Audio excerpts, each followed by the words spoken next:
All right. What's going on, everybody? Welcome back to another episode of the Coffee Q&A. I'm Jay, your host, and today is another episode, the number 430 of the Coffee Q&A. And if you're just joining for the very first time, we do this live stream about coffee most Monday through Fridays, 10 a.m. Eastern time. So welcome to the show. And if you have questions, put them in the comments, or if later, put them here. You know what I'm saying. How's it going?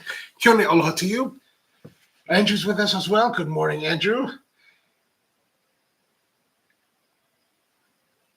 Okay, Kent's with us. I'm going to venture to say "hale." The word for hello, my local dialect. Well, that's awesome. That's awesome. Is it "hale"? Let me know. Let me know if I've done that correctly or if there is a better, more correct pronunciation. So this past weekend, how was your weekend? Was it good? I hope it was good because this weekend, my friend Matt asked me to help him out with an event that he was doing, and so you guys might. So I talk about Matt because he's a good friend of mine who's also in the coffee business, and he does mostly coffee catering. And about 3 weeks ago, he ended up having a bit of a heart surgery, kind of surprise, and. So everything went well. Actually, he's doing amazingly well. Recovery's been excellent. And now he's, well on his way. But recovery from open heart surgery is 12 weeks. And so it's a bit of a process, but, he's back. He's in very good form, actually. And so he had this event scheduled at a local college in the area. And he calls me up and says, "Hey, man, I need your help. Would you mind coming along and just helping me out with some, helping some stuff?" I was like, "Yeah, man, no problem. Let's go." So what he was doing for this college was he normally does like coffee tastings or just coffee setups where, he just sets up stuff as a catering gig and they just serve coffee to whoever's there. But this time they were like, well, can you do it? Can you set up a tasting? And what they said, what they told him, what he thought was a lot different than what they told him and they thought. Right? So turns out it was for a big event that they were having over the weekend for their alumni. And it's a whole alumni weekend where they are, doing all kinds of events for their alumni. And one of them happened to be a coffee tasting. When they said tasting, they didn't just mean like, just give us a few coffees and just set up and then serve it and talk about it a little bit. They meant actually like a taste exploration where you would sit down in a classroom setting and taste coffees. So we get there and they're like, "Oh yeah, go sit up in this classroom." We're like, "What? This classroom, all right." And then finally, after a while, the discussion a little bit more. It became apparent they were planning on a full-on discovery of coffee for the people. And so there's about 30 to 40 people were in attendance, maybe 30, not 40.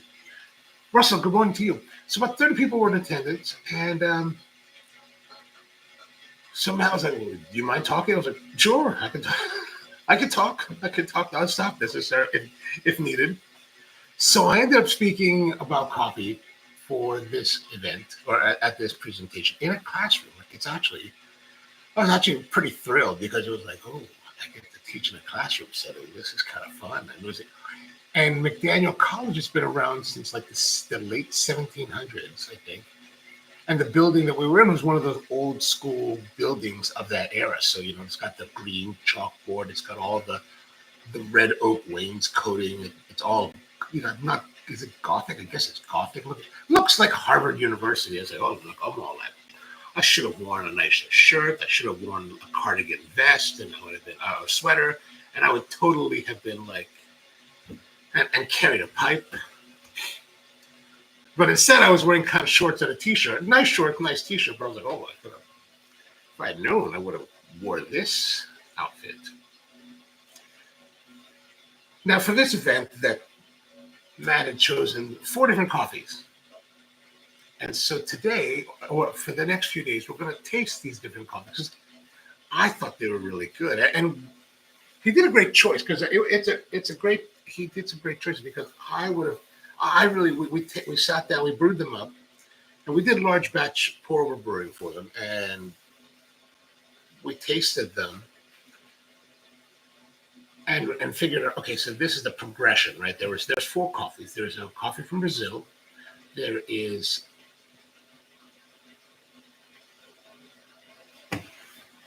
I have the bags here. I don't know why I'm trying to remember. Oh yeah. Coffee from Brazil, Tanzania, India, as well as, and then finally a Yemeni coffee. And so we went in that order of presenting them, right? So you would have, we told them that you basically set it up so they would come up and it's already pre-brewed in big like urns, and then they could just come and take taste as they wanted to. We get them little cups for them to pull and take tastes. We told them to try this, start with the Brazil, because I thought the Brazil was very approachable as far as the coffee is. Then we went to a pea berry from Tanzania, and then went over to a pea berry from a Monsoon Malabar from India, and then finally the Yemeni, which is, so kind of went through a whole journey of coffee experiences, and then ending with the Yemeni, which is the most expensive of them all, and actually the most difficult to source. So I think it should be kind of fun. So we're going to go through that this week and try them. So the first one we're going to do is this coffee from Brazil. Now, these coffees were all sourced by Coffee Bean Corral. Matt likes to work with them. They're down in Jackson, Mississippi, and they are a coffee importer. I actually don't know much about them. I've never worked with them. So these kind of are my first time really tasting the coffees that they're sourcing. And I thought they were really, really nice, like really nice. So the first one we're doing here with this Daterra is, of course, Daterra is a large estate down in Brazil, which is a very nice and well-regarded, what do you call it, estate coffee producer. So you're almost guaranteed they're going to have something nice. And the Sweet Blue, I don't know. To be honest with you, I didn't think I had to know much about it. I just kind of at the end of the day, I kind of had to wing it. They talk about semi-washed, and semi-washed is a style of coffee where they pulp. See, of course, all of you already know this, but coffee comes in the two beans that you, or the beans that you get are actually from the seeds of the coffee cherry. There are 2 in each. Typically, there are 2 in each cherry. Semi-wash means that they take the ripe cherries and then they squeeze them, separating the beans, covered in their mucilage, and then they dry them a little bit. Is that right? Yeah, they dry them a bit, and then they don't do they pop them out and then they dry them on patios. Just that. I think in this case, it sounds to me, I mean, the way that's been described, it's like pulp natural, right? Just probably a different way of them saying it, but it's a semi-wash. That's kind of what they mean by semi-wash. 1,150 meters above sea level, and it is a blend of Mundo Novo, Catuai, and Bourbon varietals. Mom, good morning to you. Baku, good morning as well. How are you guys doing? So if you can see the QR code. I think you could scan it from your phones or something like that. But if you want to look more on it, try that. Why don't I do that? I can do that here too.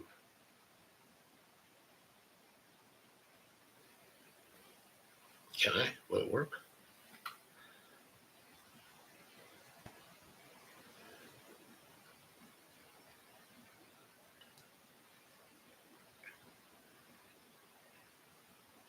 No, it's not working. If I turn it off. Let's do it this way.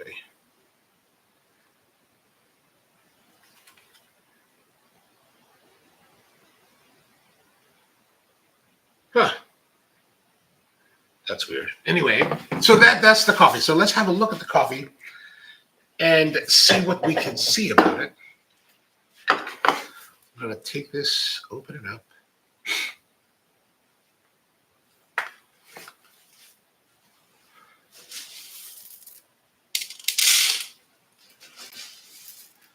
Now, Matt said that he took it and brought it to about a minute past first crack.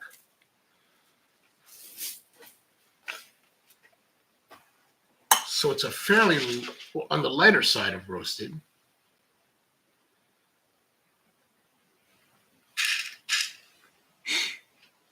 The interesting thing about this camera system is it always looks a little shade darker than on my reference monitor than it does to my naked eye. But you can see here, like this bean is a good example, right? If you look here, this bean, and hopefully you can see this detail. It's a little bit of a very nuanced detail. So there's a little bit of like coloration, right? The unevenness. Sometimes this is a lot of what do you call it? This is a lot of you'll see this kind of thing on some natural processed coffees because they still had some of the pulpy matter, which kind of dries on strangely, and then so I guess that's a signifier of natural process. Rusty's with us. We'll go to Rusty. Thanks for my morning coffee break. Just grading. Oh, how are they doing? Are they? Is it dismal failure all the way around? We're just like, you failed, and you can fail, and you get an F, and you get an F. I don't know if you saw the beginning, but I was lecturing at McDaniel College this weekend, and I really kind of enjoyed it. It was very, very enjoyable to work in a setting where you're working with. And the interesting thing was that the alumni that were in attendance were from all different ages. Some from graduating from college quite a few years ago to just even like 2 years ago. I was like, wow, that's kind of nice. Okay, so let's have a look at our weighing. Oh, here we are. I'm going to take this and we're going to make some of the coffee. Back with our fellow Ode Gen 2. Oops.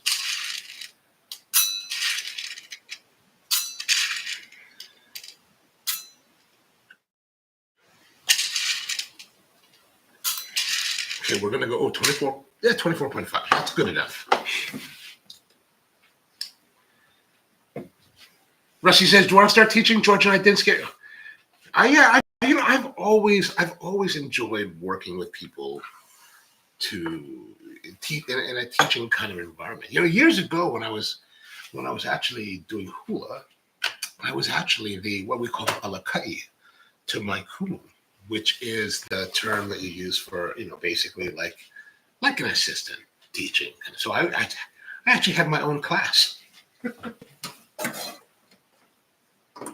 And I always enjoyed working with younger people. Like, well, I was in my early 20s then, so it's usually children, or, you know, I always enjoyed that.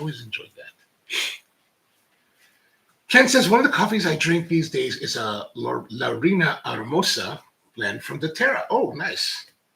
Yeah, the Laurina is such an interesting coffee with the lower decaf content. And those of you, if you're not familiar with the Laurina is a type of coffee that was developed. I forgot who developed it, but it was developed with the idea of reducing the caffeine content in the coffee. So you'd have kind of, it's not going to be like, it's not even approaching the level of decaf, but it's a very low caf coffee compared to the rest. And I've had some that are very, very good.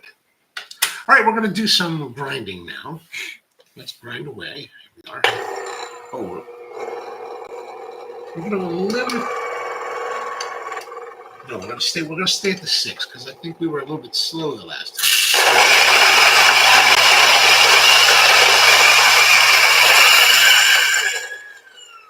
And what I also forgot was to grab my filter.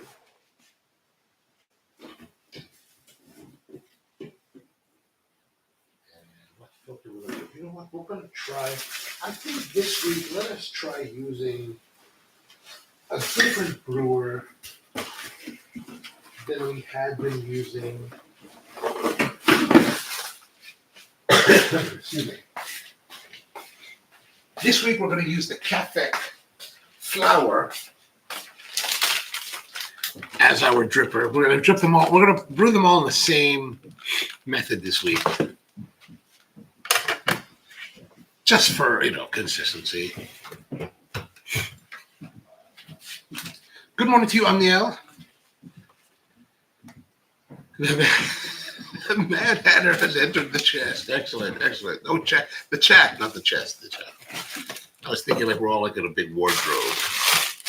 All right, so here the flower dripper. A nice dripper made in Japan. Right, made in Japan. Yeah, made in Japan. The Japanese always making nice drippers. So let us put this here.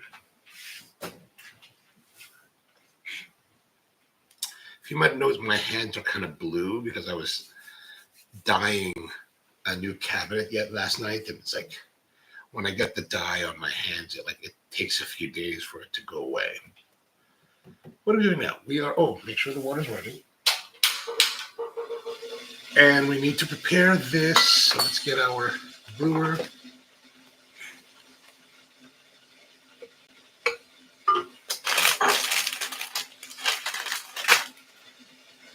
And we're going to fold this over.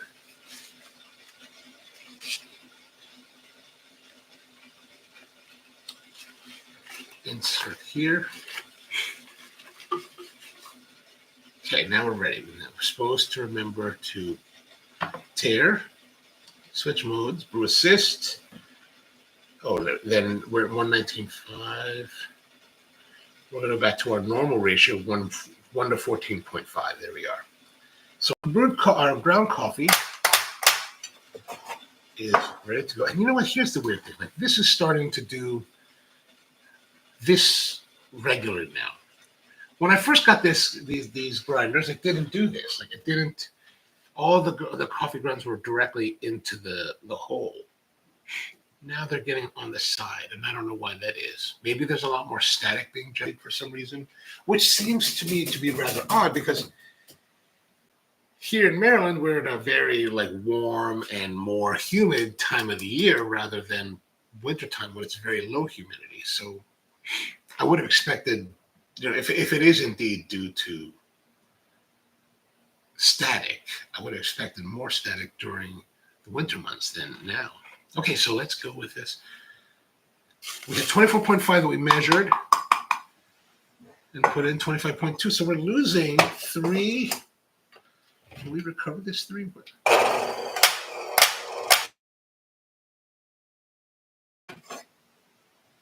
Huh. 3 grams. Somewhere along the way. Maybe something's changing about this fellow Ode Gen 2 that it's retaining coffee somewhere. I don't know. I'm not terribly worried, but that kind of thing doesn't terribly worry about it. I don't. For whatever reason, I woke up maybe half an hour ago, and I was like, "What time is it? Holy moly! I got to roll." And so maybe I'm a little bit slow. It's been a long weekend. Okay, so I don't know why. Like I said, I don't really worry too much about retention because what I'm concerned about is how much coffee I'm putting into the brew rather than how much I'm losing somewhere along the path. And that might sound a little bit cavalier, but I've never really worried so much. And plus, I've also worked mainly with professional level gear, which is not necessarily the most efficient as far as processing the coffee. So, for example, let's say we take our Mazda Major Auto, for example, right? It's a great grinder for making espresso, especially in a high volume environment. However, the problem is that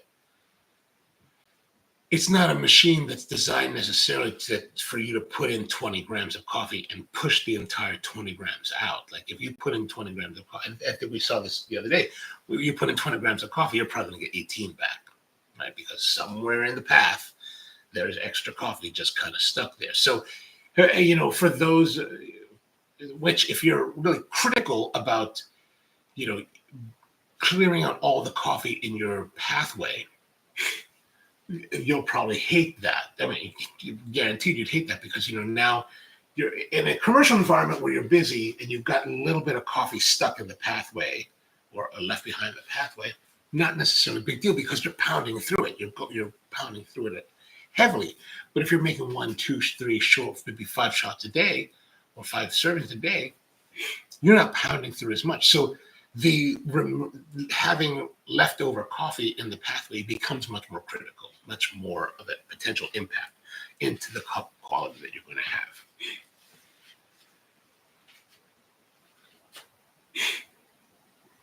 Oh, I Ken says I must have missed you. I did. I was busy in the wood shop on yesterday, live streaming about making wood stuff. Okay. Oh, I'm gonna have to check it out. I'm interested to see what's going on here now. Kitty says I had the Gen 2 and sold it because after a while I was getting a lot of wildly different outputs. The optional Casa I now have is really accurate. So this is something that you've experienced as well. Okay. Huh. All right, let's continue brewing. That is a bit disappointing. I mean, especially since early on it was pushing out everything, and I wonder what's happening on the inside of the grinder that would cause this kind of retention that wasn't happening when it was new. So is it something that builds up? Maybe oil buildup that clings to the coffee? I'm not sure. Okay, so let's hit this button. Okay, now we're ready. Here we go. Let's brew.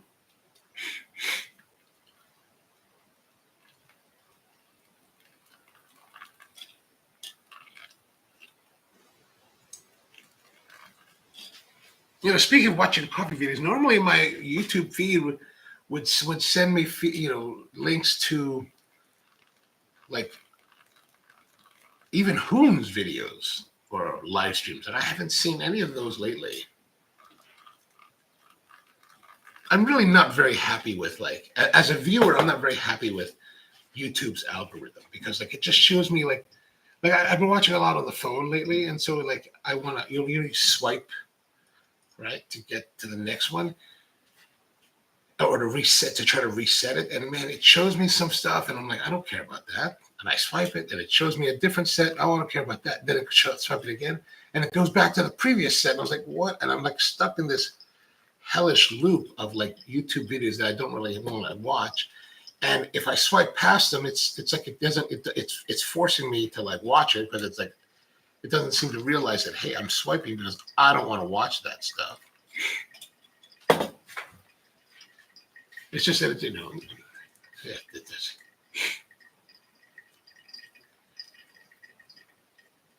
It says no worries. The scale is still giving you the correct ratio. Oh, good. That's good. And power plant is lurking. I don't know why he's lurking. He's sounding all sinister this morning. Like I'm just lurking today. Dun, dun, dun.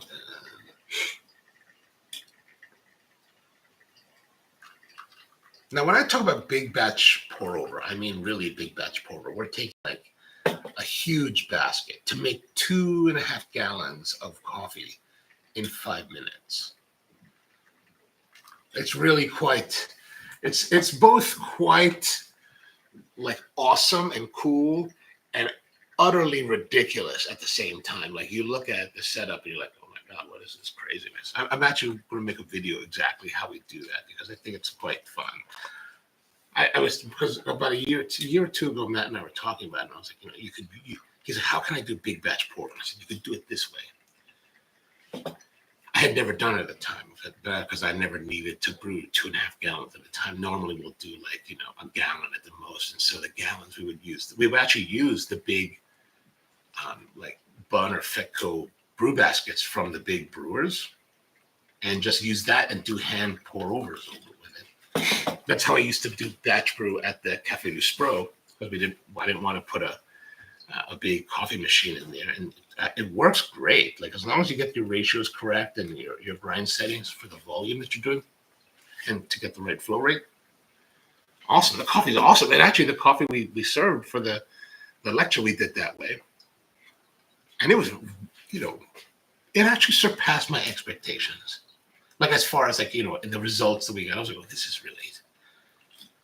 In some ways, it was much better than some of the ways we brewed here with these smaller pour overs that tend to get prone to a little bit of slowdown.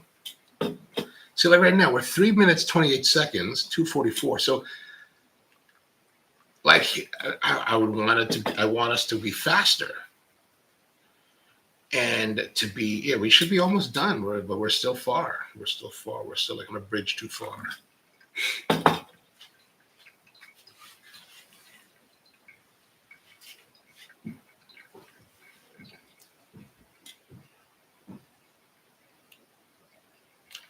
And we're seeing that this particular brand setting is a little bit fine because we're getting a lot of like slowdown. See how much slowdown there is? It's like,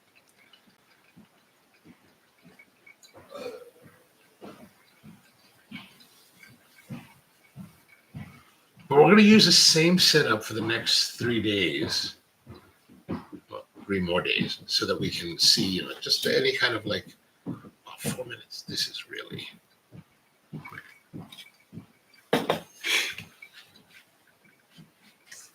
I suspect now, at the rate that we're brewing, that this is not going to be as nice as it was on Saturday. Then, some of my really great friends, their children were graduating from both 8th grade and high school, so they had a big party on Saturday. So I brought this coffee and the Yemeni coffee, what I had left over, to the party for them to try, for everyone to try. All right, we're almost there. Gosh, this is taking a long time.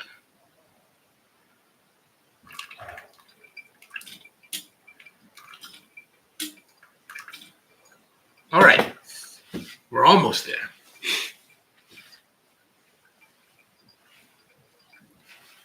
Real-time brewing, so exciting, so exciting.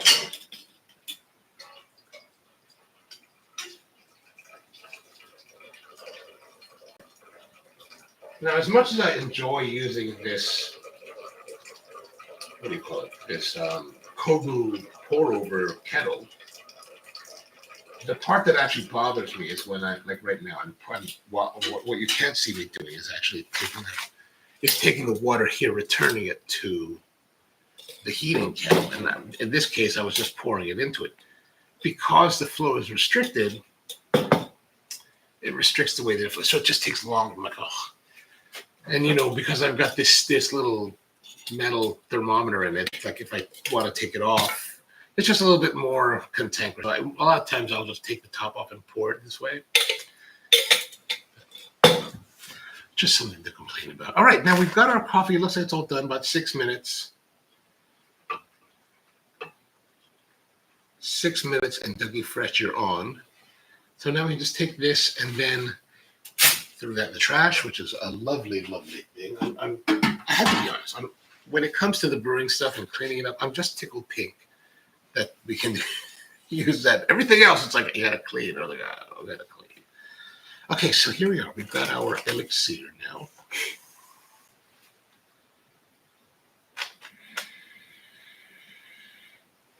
All right, where's our cup?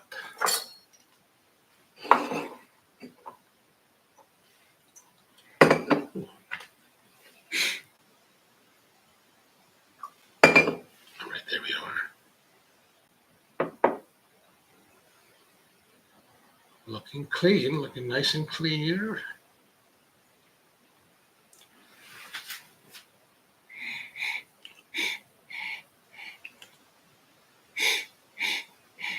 Some nice sweet notes on the nose. Very clean. Yeah, that's too bad. That's too bad. So 6 minutes brew time. So it's heavier, right? Like, you know, we had been grinding. So today we ground on the 6 setting. And then, you know, of course, I'm going to tell you this, but this is not really necessarily applicable all the time because every coffee is going to be different. So you got to find the right. But so this is the settings, right? Where the 6 is kind of the halfway point. Lately, we've been brewing like here. Today we brewed here. And we've got decent results here, but I think maybe tomorrow we're gonna have to go a couple clicks coarser because it's heavy. The bitters are more pronounced. Like, it's not a bitter coffee, but the bitters are pronounced now because of the longer brew time. that we had. Because on Saturday, lighter, sweeter, fresher, like just kind of in very, very approachable. And not to say this isn't approachable. Now, it's just that comparatively to Saturday's brew, the bitters in this coffee are more enhanced. And as you guys know, I'm not a bitter melon kind of guy. I'm not a bitter kind of guy. I'm not an IPA person. So I don't want to have heavy pronounced bitters. I like to have some bitters, just not heavy.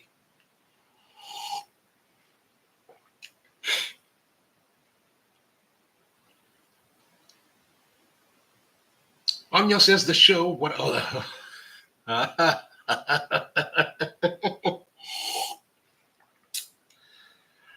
was wondering if anyone would catch that. Excellent. What Anya is referring to is something called the show. There was many years ago in the 1980s.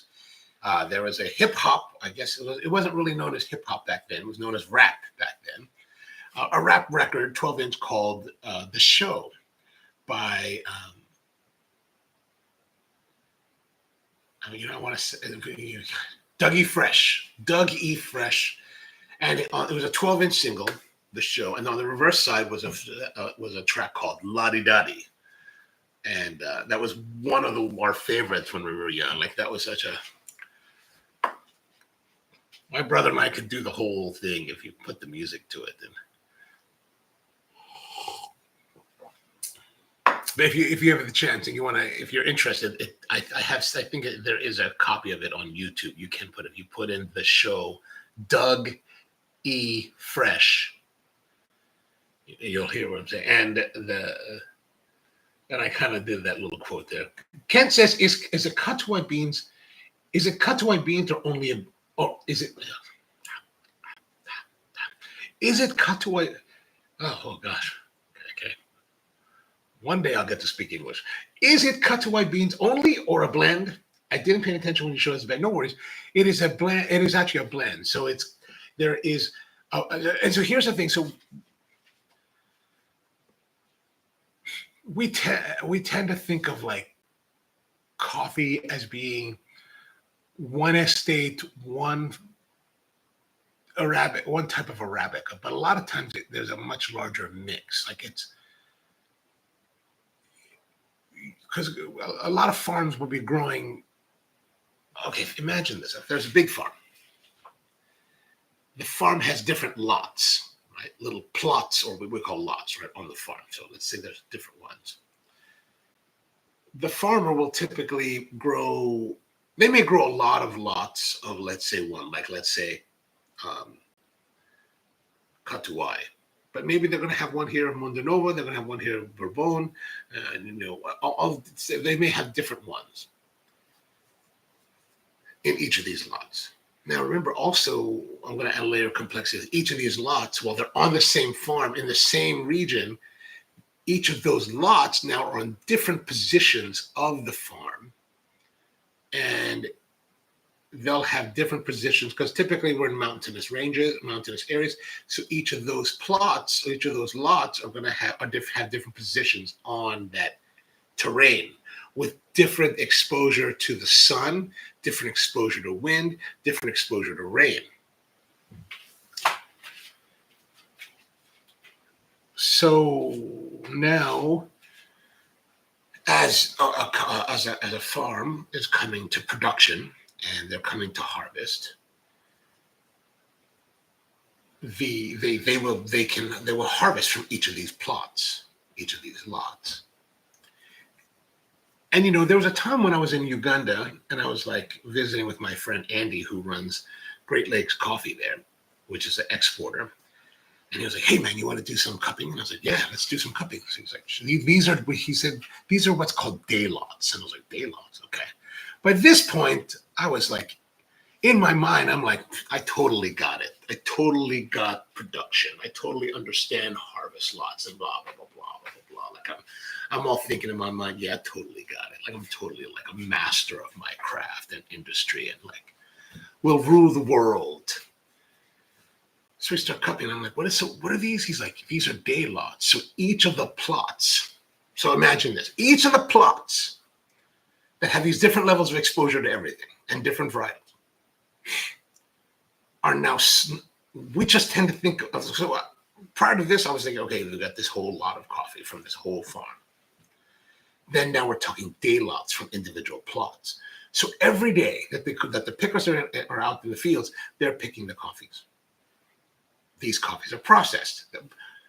And each plot, the coffee from each plot is separated, kept separate, processed separately, dried separately, bagged and warehoused separately. And now you're tasting them. The same plot, coffee from the same plot over multiple days. All the plots over multiple days. And I was like, and I just, at the time, like now I'm telling you that it totally makes sense, but at the time it made no sense. I was like, totally like, what are you talking about? There's a difference. And then as we're cupping these day lots, it's like, oh shit, there's a big difference. There's a huge well, sometimes there's a huge difference between the plots. You're like, oh my gosh. So the coffee that's released, at the end of the day, the coffee that's released is a blend. Even if, let's say you bought all the coffees from this one plot on this farm's, from this farm, chances are okay, maybe so let's say you want to buy coffee from this farm, and you're like, I want Mundo Novo. I like Mundo Novo, and I want to buy Mundo Novo. Well, you can buy the Mundo Novo, and then they have to figure out what is a quantity that you need, and what is the flavor profile of Mundo Novo. And so you actually will take some of these day lots and put them all together to create that Mundo Novo. It's not just Mundo Novo; it's actually multiple days, and you may blend. You're putting these together, so you're blending multiple days production to create a whole. And I was just like, whoa, at the time, I was like, I can't even understand what you're talking about. I can't even conceive of it. I was like totally like blown away. I was like, I was like having, mental meltdowns. So I had to go back to my hotel that night. I was kind of lying there thinking, day lots, day lot, I don't understand this day lot. That doesn't make any sense to me. It's just all one lot of coffee, right? But no, it's actually multiple days, and you put them all together, like you're blending them. And so this Sweet Blue, and so the coffee is called Sweet Blue. So it's meant to be a cultivated flavor by the farm or by somebody, and they'll put together these different varieties to create that better whole, or that ideal whole that they want. And so, and now sometimes you'll get coffees that'll be of different varieties, only more as a matter of circumstance. So for example, let's say if we go to Hawaii, and this is not to be a knock on Hawaii, right? But like, this is one that I'm kind of familiar with. While Hawaii, the Kona district had at one point, I knew this for sure at that moment, but today it's probably similar.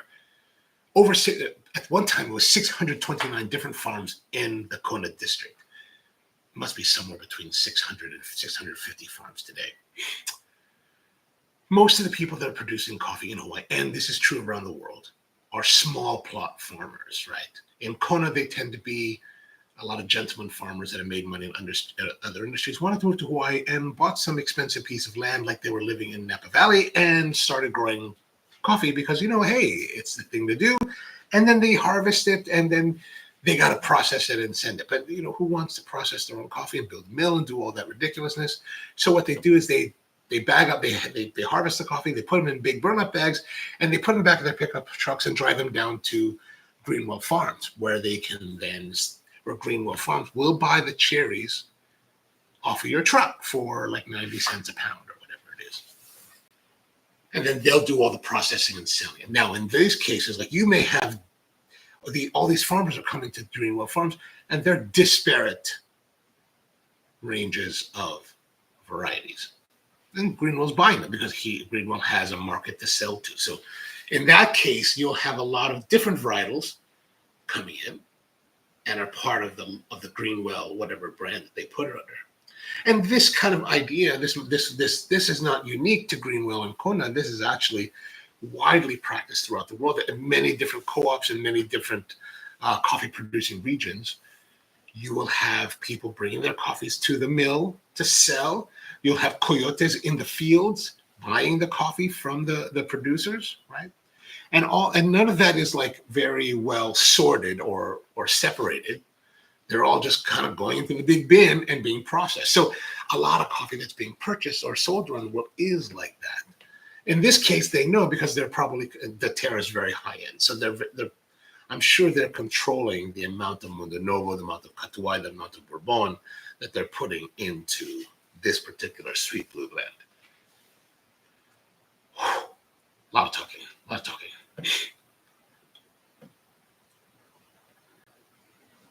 Power Plant says terroir and nanoclimates. Fun, yeah, and it's very interesting to try the different coffees. And as I progress more in the expansion of my mind, I was able to understand that better in more subsequent trips to try different. So that but at first I was just kind of like, what? I don't understand.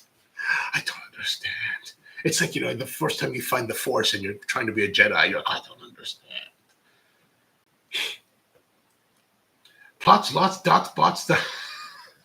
Ken says it feels like all Brazilian farmers grow Catuai and maybe some Mundo Novo. The Terra is a huge farm, so I know they grow a lot of, and so a lot of times you'll have different varieties will be better suited to certain conditions and climates, right? Or for certain purposes, right? But so, for an example would be, let's say, that's been quite successful is the Castillo variety. Castillo is a variety of coffee that was produced by the FNC of Colombia, the Federación Nacional de Cafetaleros in Colombia, because as the La Roya or the rust, the coffee rust, and La Broca, the CBB, the coffee bean, berry bean borer, really became prolific, and more so the rust. Like the rust is a really decimating kind of like disease that comes to the trees. Everybody in the world feels compelled to like try to find a way to combat the rust. Now it can be combated in many different ways. Some of it by very careful cultivation and pruning and fertilization, that like Annie Ruth Pimentel at Finca Loma La Gloria in El Salvador does, which has a nation that's been really, really impacted by La Roya. Or you can do like the FNC has done and develop a new variety called Castillo. And Castillo, when it came out about 20 years ago, was really designed to be very rust resistant and also high producing, right? Because the FNC wants to have more production, not less, because the rust means you're getting less. So if we can, fight the rust with our variety and increase the amount of pounds per tree, all the better. But what they were also able to do, and through very careful cultivation by some very forward-thinking producers, was that because when it first came out, everyone was very down on the Castillo because it was like, oh, it's just meant to be, conglomerate kind of coffee, just high production and low and very high rust resistance, but low quality. But with careful cultivation, there's been a lot of farmers who have won coffee competitions with the Castillo, like excellent examples of Castillo. So I think a lot of it has to do with cultivation and stuff like that. But a lot of times you'll find certain varieties are very popular within certain regions, within a country even, or just countries in general, because they're kind of what's been there. Like the Típica is a very popular coffee in, let's say, Guatemala, of course, and other parts of Central America, and even Hawaii. Bourbon and Catimor and all that Catimor is kind of an import. But, over the last 25 years, 30 years, there's been a lot more cross-pollination, right? Like one of the things we talked about in the presentation was that there was a time with all the 4 coffees that we're going to be trying, there was a time when each of these nations would have a very specific way of producing coffee and a very specific and a much more specific general profile of flavors, right? I used to be able to talk about oh yeah, I like El Salvador coffee. I like Guatemalan coffee. I like African coffee, or like Papua New Guinea a certain way. And you would expect when you got those coffees, they would have a certain flavor profile. Some of that still lingers in the minds of some people, but like when you actually are out there, like you really, some of those country distinctions are still available, but like now with especially coffee and the proliferation of like alternative production techniques that have been spread around the world, you're seeing a lot of, you would never see natural processed coffees in Central and South America before, right? Like even to the point where the FNC in Colombia prohibited the exportation of non-washed coffees that did not meet their standards. Not that the standards are very high, but it had to be a certain production, it had to be a certain general flavor profile for them to allow you to export the coffee, because they were trying to protect the image of Colombia coffee that they had spent billions of dollars cultivating. Right? So things like that have been happening. And now you get all kinds of wild coffees from all over the world that we would never had 25 years ago. Like it just nobody was doing it. Nobody was, nobody even was accepting of that. Now it's so much more interesting. Coffee Cove's with us. What's going on, Coffee Cove? How are you? How was your weekend?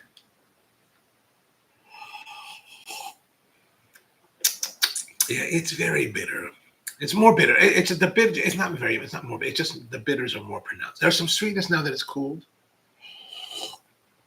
But sadly, our grind today turned out to be very cool, very fine, even though we're right on the halfway mark of the OGen 2. So like I said, we're gonna go coarser tomorrow to get better flow rate. This is really a very enjoyable coffee. Like this version of it is not as enjoyable, but it happens. It happens.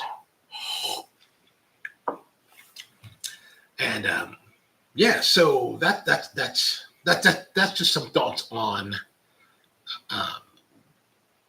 origin of coffees and varietals. Like now, and so back to what we're saying with this particular Sweet Blue, Mondo Novo, Catuai, and Bourbon, that's going to be a cultivated blend by, I guess, Daterra. And I don't know, I'm not clear whether the Sweet Blue label is a Daterra product or a Coffee Bean Corral product, right? Because as an importer or as a coffee buyer, you can go to them and be like, hey, I'm trying to put together this particular blend. So let's say I want to have an espresso blend that I don't want to blend separately later, meaning that I don't want to have to go out and buy different coffees and then blend it. I can go to one farm and be like, hey, look, I want to put together this blend. Let's say an espresso blend. So I need something that's going to give me some, let's look for some coffees that are going to do like, cocoa, fruit, nuts, right? Something like that. And you'll go to them and you'll go and you'll do cuppings and you'll taste coffees and taste lots. And the more you can spend time in origin working with the farm, perhaps the more interesting results it can be. Now, if you're just buying like, a small quantity of coffee, a producer is not going to necessarily be that enthusiastic for you to be there for a very long time, right?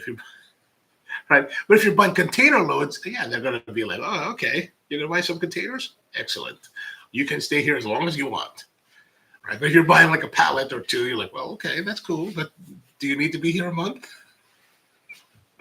And I get that. So, but you can go and put together blends at the farm level if that's what you feel like. And so the Sweet Blue, again, I don't know if that's necessarily an offering that anyone can go to Daterra for and ask for it, or if it's something that they put together. Like, for example, Royal Coffee New York, or maybe it's Royal Coffee, both New York and West Coast, they offer to roasters a blend of coffees called Red Mountain or Sweet Red or something red, I think. It's been a long time since I've had it. It's actually typically it's very nice. It's a very well-rounded blend. What they're doing is that they're going to the farm and they're like, working with the farm to produce this coffee as a blend that they're going to. Red Sea blend, that's what's called, Red Sea blend.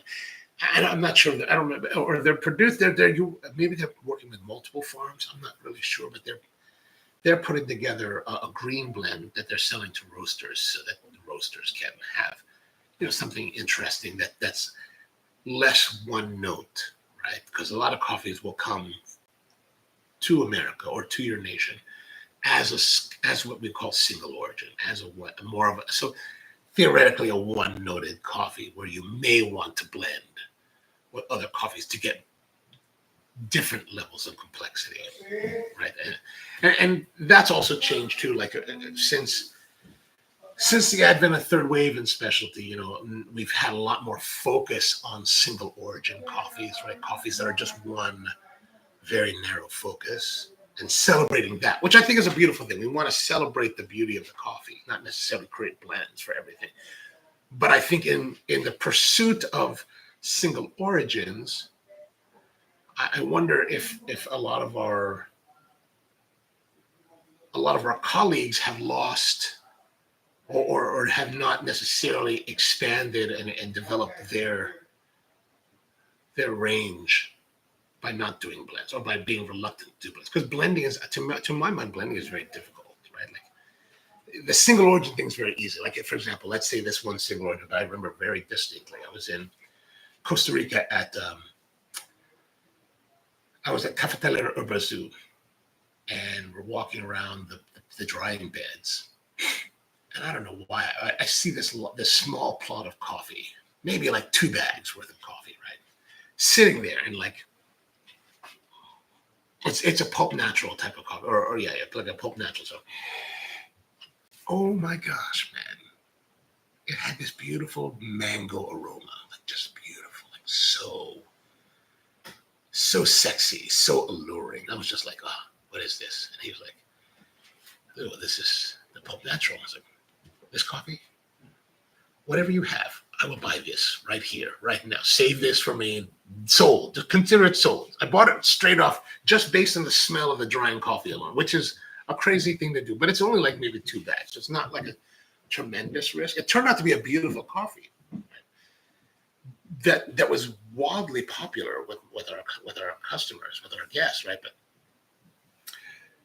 it's very simple to do that, right? Or if you're looking on a catalog of offerings from an importer, lots of single origins, you try them out. Oh, I like this, and let's sell it, which can give you great results. But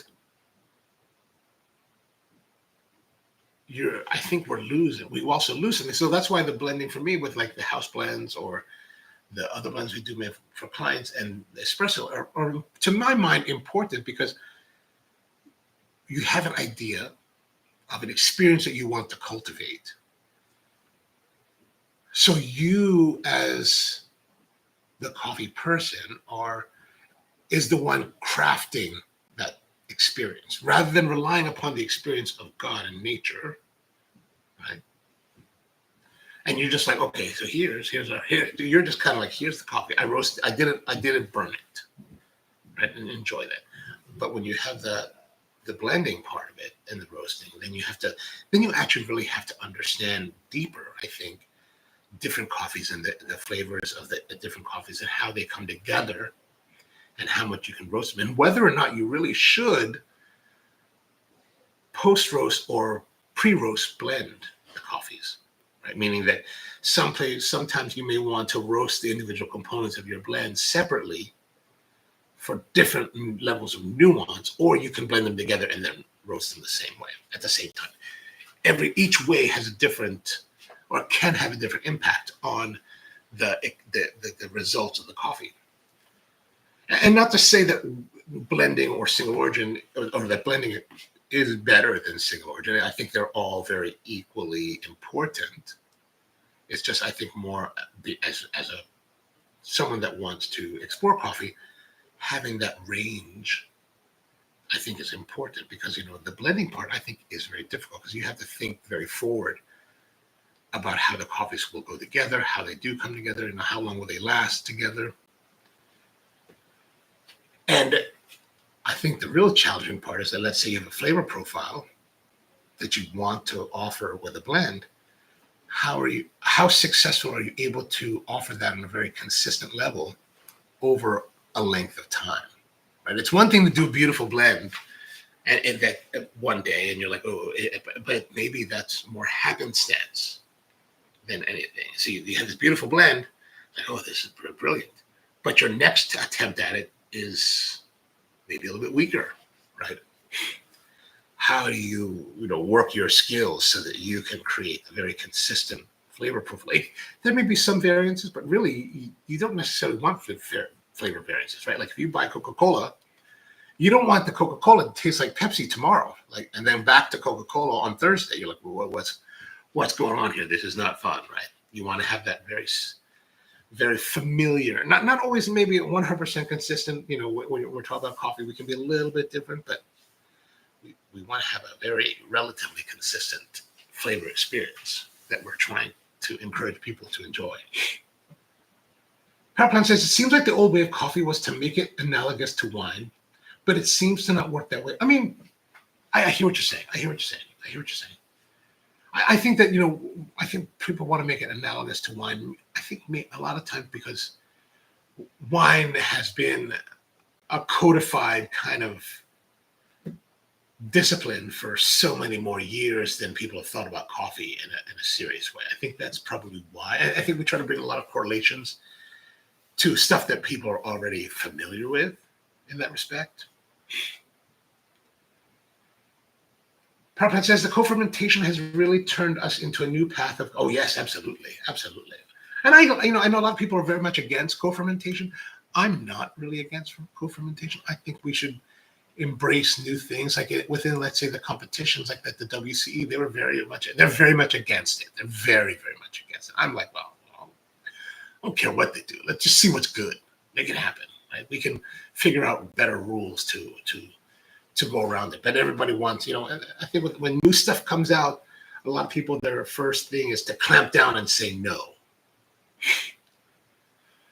The FNC was like that years ago when we were trying, well, not we, but, people were trying to export, let's say, wash processed coffees out of Colombia, right? Like I remember one producer back in that era, and I was like, can you wash? Because I'm a big wash guy. He's like, we could, but we can't export it. I was like, what? It's crazy. So as new things develop, there's always going to be people that are resistant to that.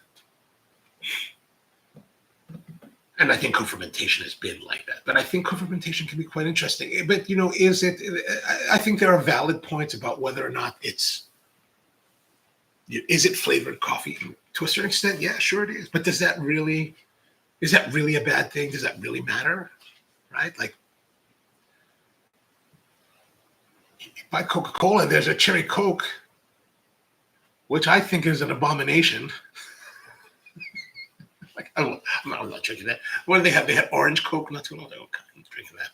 Maybe they have watermelon Coke. I'm not drinking that. Just give me the Diet Coke. That's all I want. That's the only flavor variation that I want. Proplanol says, now that we have been bean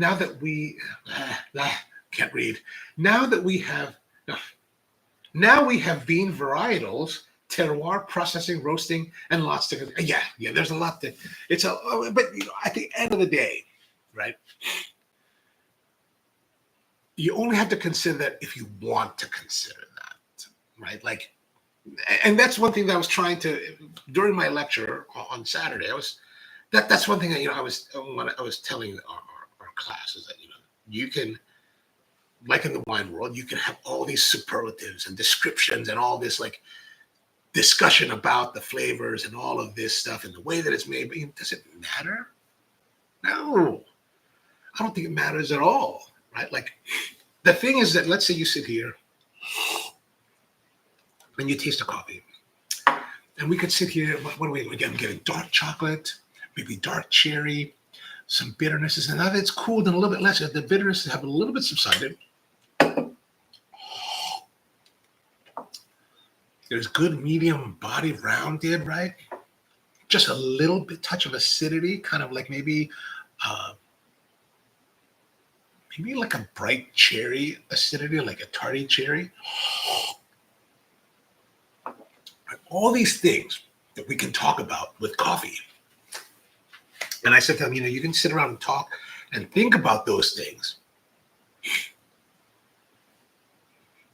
But you don't have to. It can just be, oh, I like that.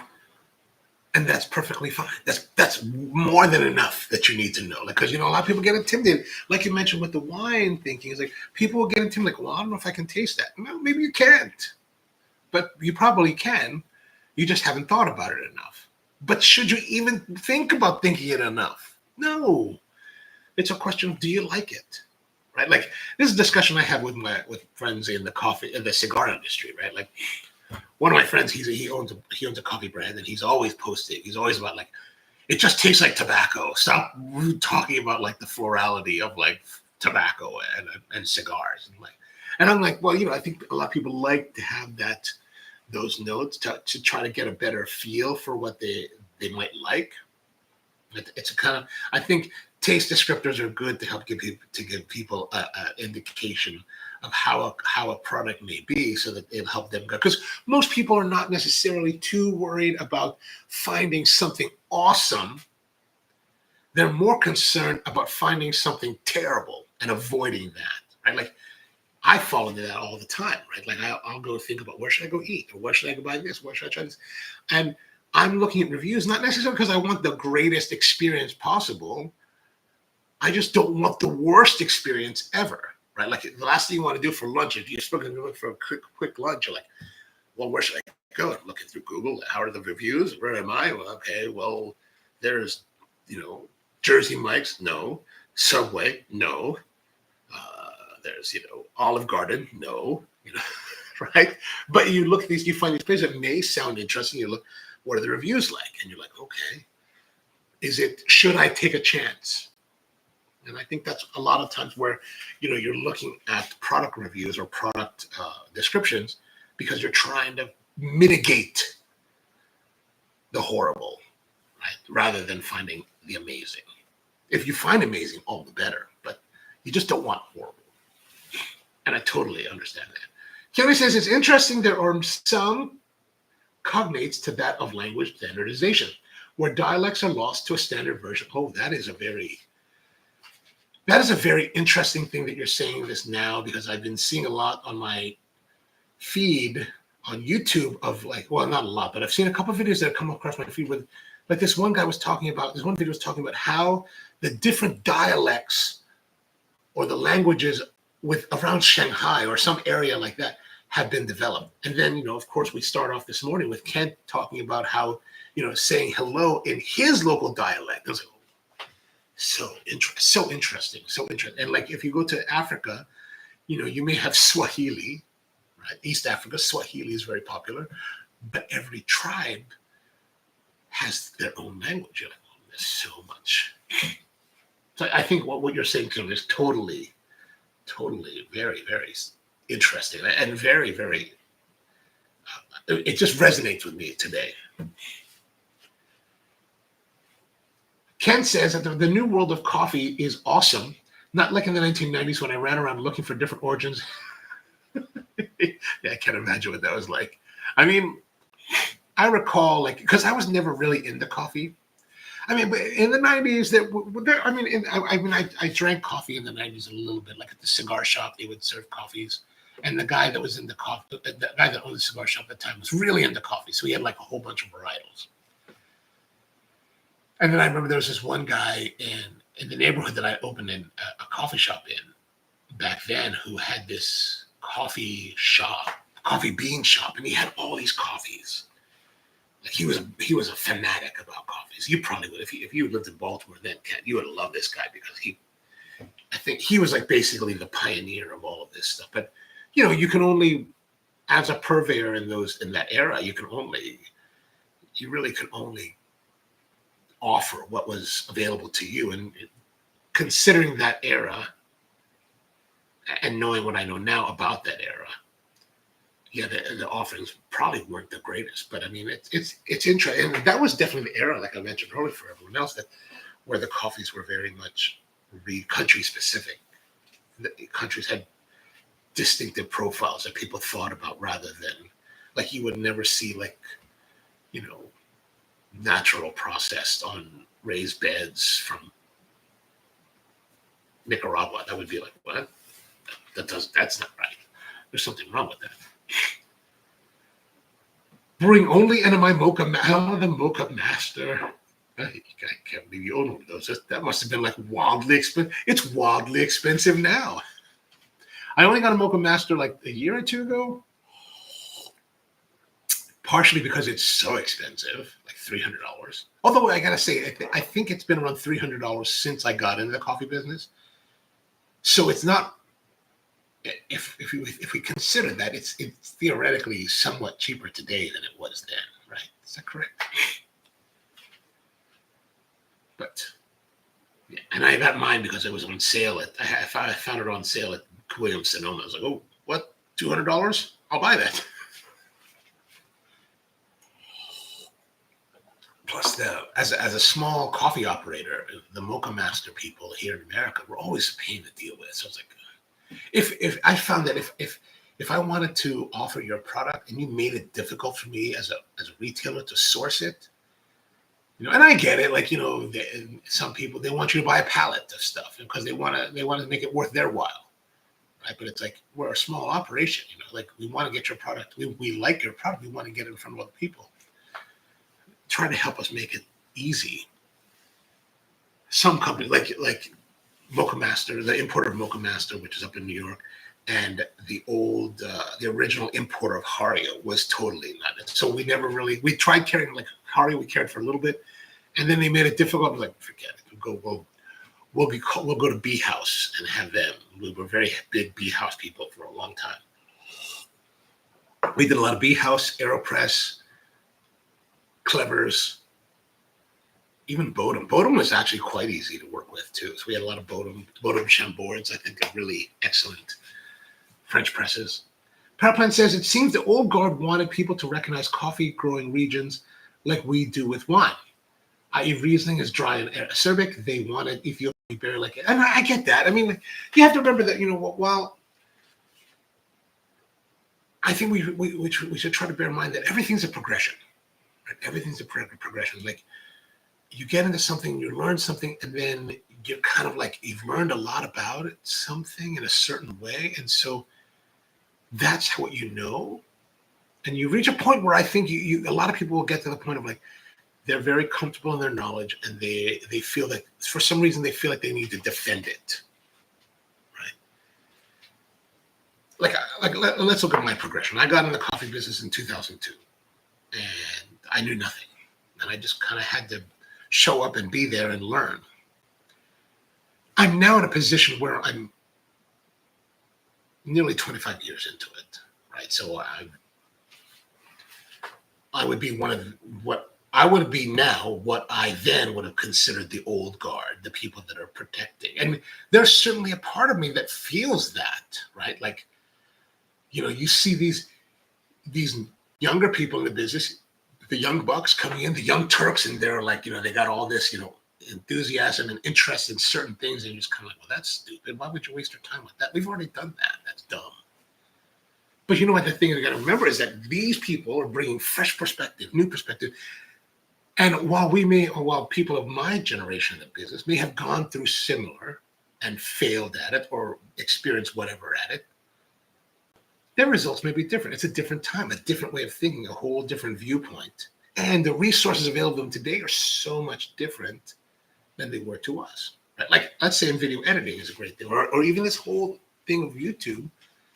If we tried to do this 10 years ago, it was a lot more difficult. Right? Like, the setup that I have here now would have cost wildly much more. So there's a progression. Like, and now we can take the phone, and I can live stream or make videos from the phone, right? Like 10 years ago, it was a lot more difficult. 15 years ago, it was impossible to do, right? Prior to 2007 and the release of the original iPhone in June 2007, you couldn't do anything, right? Like, you'd have to get a real video camera, like a mini DV camera, and set it up, and then you take that tape of digital tape, import it into your computer system, which was a 1-to-1 time process pretty much, and then you'd have to put it in the Final Cut Pro and sit there and just try to edit it. It's cantankerous. Like, it's a cantankerous experience. Like, in that respect, the old days of videotape were better because you take the tape from the machine and you put it in the editor and you could edit straight from the machine. Whereas with digital editing, you had to digitize it, or you had to take it from its tape format and put it into your computer onto the hard drive. And it's like, so I think that, like, well, I totally agree with you. Don't get me wrong. I totally agree with you. But I think that we have to remember that, there's always going to be progression. Hopefully that progression is always going to be better. Like, if let's say, for example, let's say someone in my position, like me, I would hope that, let's say, my crew that has come under my instruction, if they never become better than me, then I failed, right? They should be better.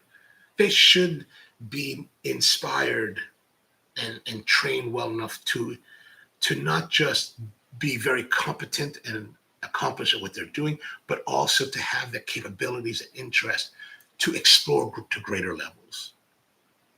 Right? That's what I think, and that's why, even though that sometimes I may in my own mind think, well, that's stupid, I wouldn't do that. I still want to try to remember that I need to be open to that. I need to be open to exploring that. No, so that's why when people tell me, like, within, like, different coffee organizations, they're like, well, it's just flavored coffee. Yeah, it could be flavored coffee, but what is it? Why? Just because it's flavored doesn't mean that it's necessarily bad or should not be pursued. It should be pursued. It's an interesting thing. And if I look back on my own career, my own experiences, I've known people and tried these things in the past. Like Rusty's mom, the day that I met her in 2008. I went to their farm, or to her house in Pahala in the Ka'u district. And she's in their, like, drying room playing with all this coffee that she has co-fermented. And this is way before co-fermentation was even a thing or even thought about or even, like, named. But she's like, yeah, I'm doing this processing with, like, pineapple juice and Pepsi Cola and all this stuff. And I was like, what is this crazy auntie doing? Like, this is just insane. Right. So, but I think we always need to be open to new things so we can have progression. Right? Because had there not been some of the old guard when I came into the business that was open to newer things, then it would have been even more difficult for people of my generation to have created this whole, like, direct sourcing, single origin exploration, third wave, and then now into the specialty realm. And that, it has to, I think it's important for that to happen. We have to remain open to that, right? You can't always be curmudgeonly about everything. But I gotta say, to your point, Power Plant, Ethiopians used to be very light and juicy. I miss that. Like that kind of like heavy blueberry juicy coffees. I don't really find them anymore. Like, I haven't tasted that in years, and I'm like, I would love to have that again. And I haven't really tried to go make it, but it's like, it'd be nice to have more of that. So for me, that's a sad footnote. Coffee Cove says, really enjoying the show. Oh, thank you. I've been wanting to start cupping and comparing beans this way. You mean comparing beans as a cupping? Very interested about the lots and how harvesting them, they can change day to day. Not heard that. Yeah, so that's something you have to go to the origin to do. And you have to go to a producer or processor that is using that level of control. So my friends at Great Lakes Coffee in Kampala, Uganda, they're very quality focused. So they're really interested in that. So, and I think a lot of them are, but I'm just saying that, like, you kind of, if you go to some of the co-ops around the world, they don't necessarily have the resources and the time to, like, do all of that level of like quality control. And they got to get the coffee out and try to sell it to someone that'll buy it so they can make some money and they can feed their kids.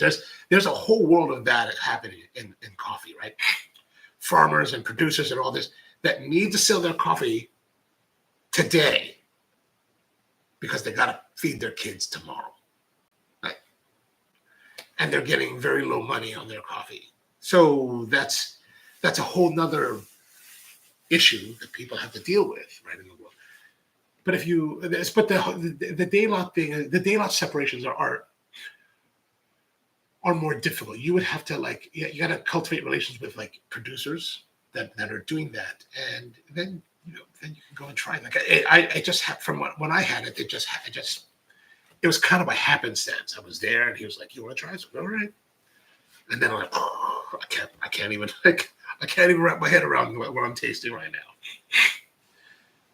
But for the cupping thing, so here's the thing: the cupping thing is nice, right? Like the cupping thing. What I like about the cupping is that it's very efficient. But like I said, when we're talking about how to do the tasting, or why we didn't do the tasting on the weekend with the cupping, but the cupping thing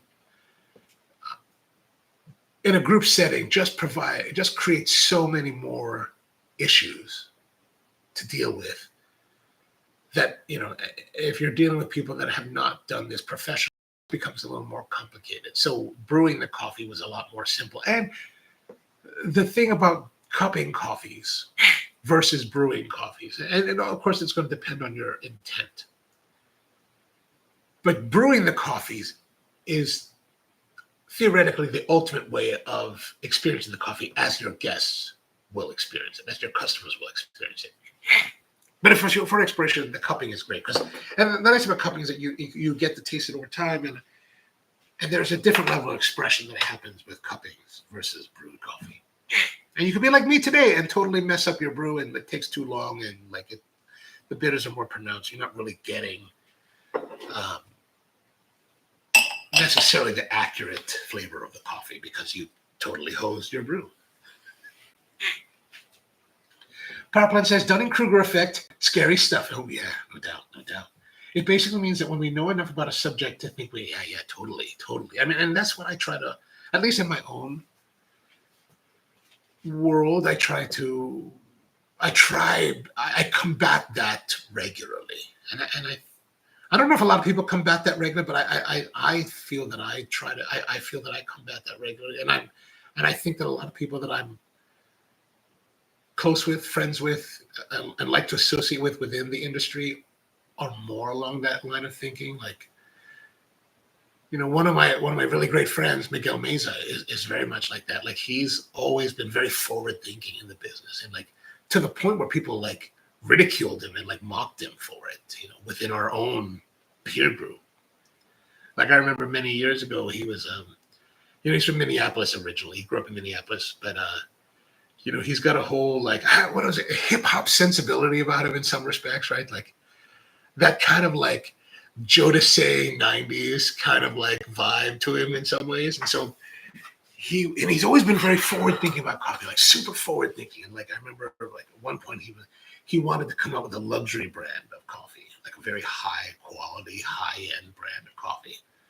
And he does that today with Paradise Roasters. But this was early on, when we were still trying to figure out third wave. He's and he came out with this this concept of our Miguel coffee, and it's all this packaging is all in a slick suit, looking all dope and dapper. He's all and posing like a 90s poster, it was really, and people he was harshly ridiculed, mercilessly ridiculed.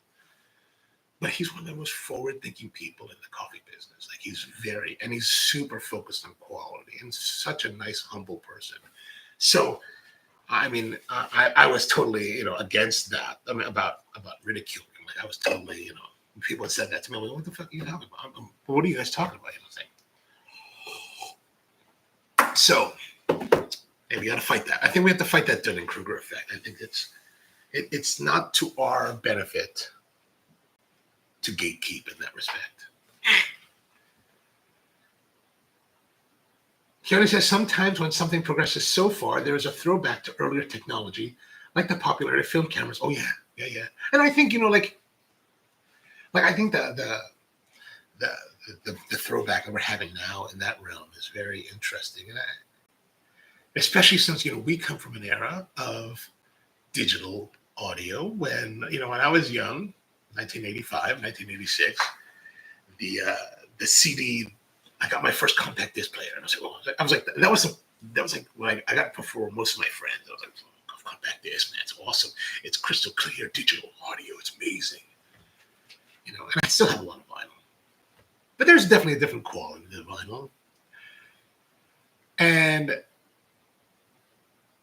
But I gotta say, the digital music, man, like having MP3s is so much nicer. Like, and the thing is, like, people are like, well, MP3, or whatever. It's like the audio quality is not the best. And it's like, yeah, but I got over that years ago with the audio quality thing, right? Like I'll rip like CDs. I say I'm old enough to say ripping CDs or whatever. Steal them off of like YouTube or whatever, and then code them into iTunes. I think I haven't done this in a long time, so maybe they don't even do that anymore. But encode them at like whatever 48 kilohertz and like whatever bit rate. And I don't actually work like people are like, oh, you need to go to the highest bit. Why? I'm not listening to my music or that's digitally oriented in any critical situation. Like there was a time when I was like super hardcore. Like I would set up the speakers and I still do this, but to this day. But you set them up in that perfect triangle, right? And you got the right height in the seat so that the tweeters are at the right points. You get the perfect separation and all that kind of stuff. And you're buying like this high-end gear, or as high-end as you can afford. And in a room that's set up for that, like with the rule of thirds distances, you're getting that beautiful sound. But I'm listening in the car while driving with road noise and wind noise and all kinds of stuff is wreaking havoc on my listening environment. So what do I care if it's at 44.1 or 48 kilohertz? I don't care about that anymore because I can't listen to it critically. So, yeah, I don't know. I don't want to go off on that tangent. That's a little bit, hey, there's a little bit of psychosis there. And then film cameras, like, how crazy it is during the pandemic or right around the pandemic, I went to my local camera shop and I was like, hey, I need some lenses for my Canon F1N. And I got this Canon F1N. It's an old school like film camera that I've had since high school. It's an amazing camera like for film. And the guy was like, oh, we got some lenses. I said, what do you have? And he's like, we got these. He showed me a bunch of lenses, 100 millimeter prime, 50 millimeter prime. And I said, well, how much you want for them? Well, you just have them. Well, I just have them. You just gave them to me. He's like, yeah, we can't sell these. Nobody wants these. I was like, oh, all right, thanks, man. So I got these lenses, a couple more lenses. I was like, all right, excellent. Today, no, gosh, now you got to buy them. Spend not crazy money, but good money. So I've got the old F1N, which is the old professional camera from the older era.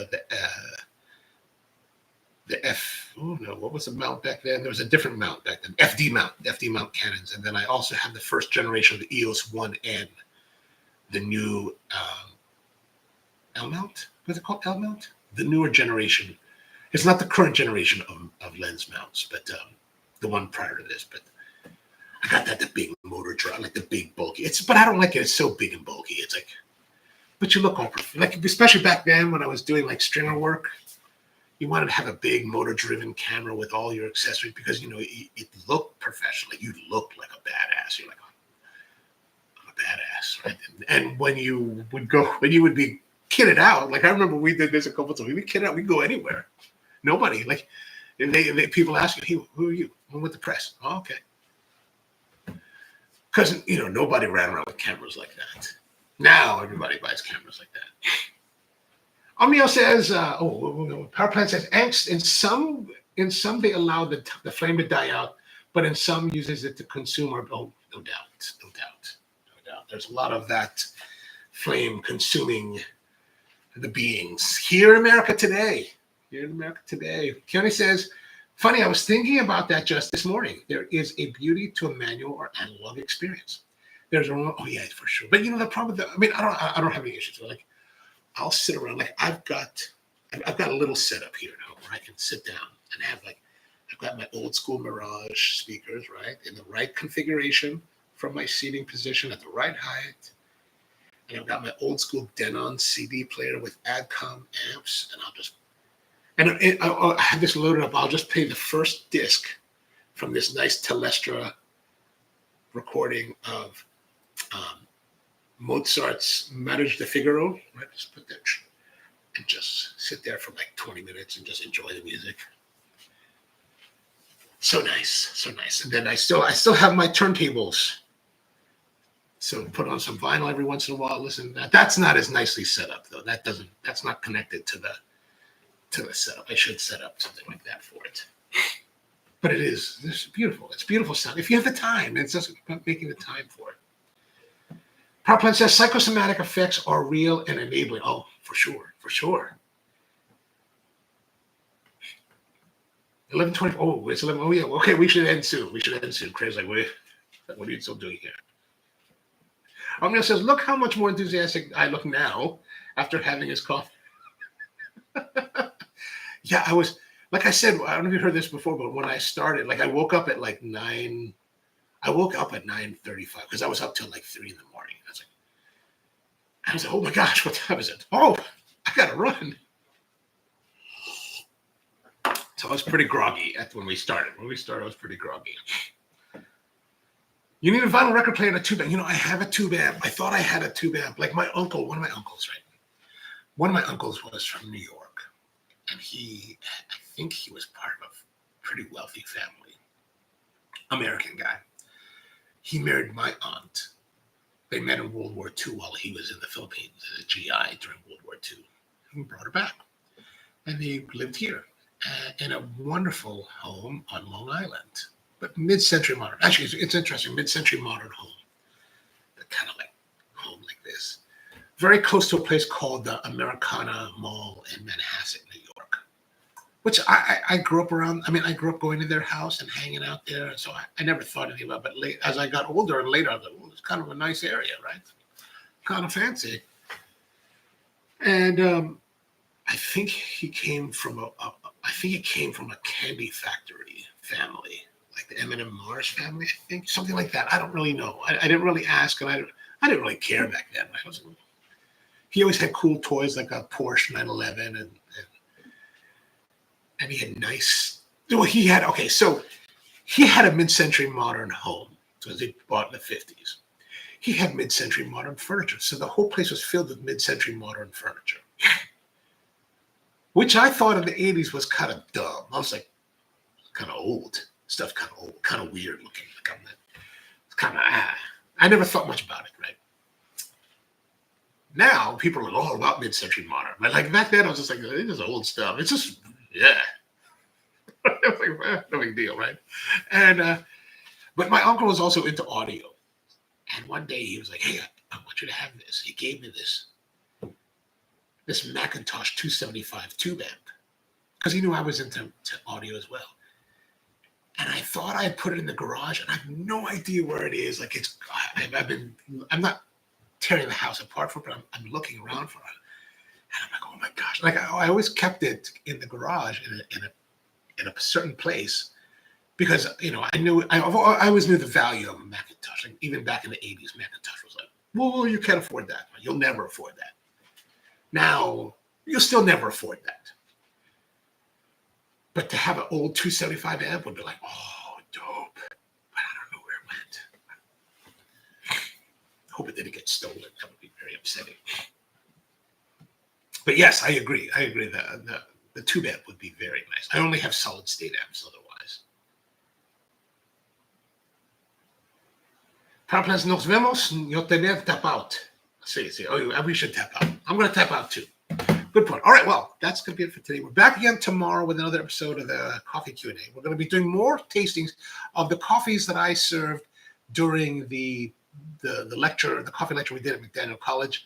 Tomorrow, we're going to be doing the Tanzania Peaberry. So, yeah, come back again. Hope you're doing well. And see you next time.